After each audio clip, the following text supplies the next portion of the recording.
hard in LA and learn a few things. Shout out to Big No Name and Financial Records, Dizzle Ja, J.R. Mills, and all the bros on the West Coast. But just learned a lot from them musically, and then my fun homies.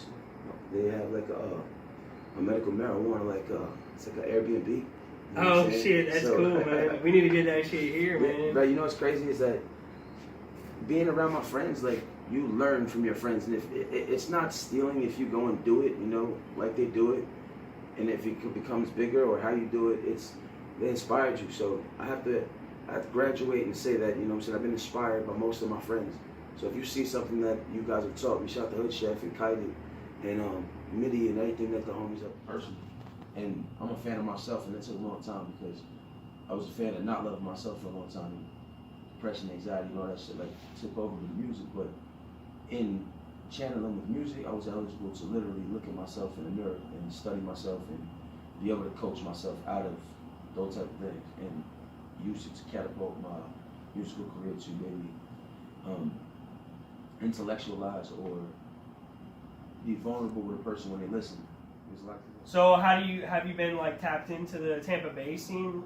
Yes. So I've been doing a lot of we've been going to.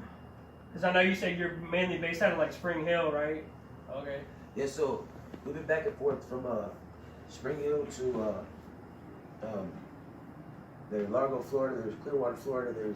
I mean we've shut down plenty of cities in Florida. We got video footage to prove. We haven't released that footage and that content because we felt like it wasn't ready for that. What we're doing is, when we have these albums, we're turning and we're going backwards. We're going to take it to the first album, we're going to drop that, then we're going to drop that city, where it was played in St. Pete, Florida. Episode 14, and today I'm here with a very special guest. He's been hitting me up to be on the podcast for a minute now. Yeah. It's been, I think the last one I talked to you about being on it was actually I was here. So today I'm here with Clay Huete. Yeah. It's good to see you. Hell yeah, bro. What's going on, man? How you doing? Oh, working hard. How you been? I'm good, man. Just chilling, you know, running the camp. It's good to be. It's good to be. Hell yeah, bro. So Raggy told me about you, I think around, maybe it's got to be like a year ago now. Right. Because his episode was like around that time when you hit me up, because I think you might have watched that one. Or. Right. Yeah, so let's talk about how you met Raggy. Basically, he was working with a club that I frequented in Tampa.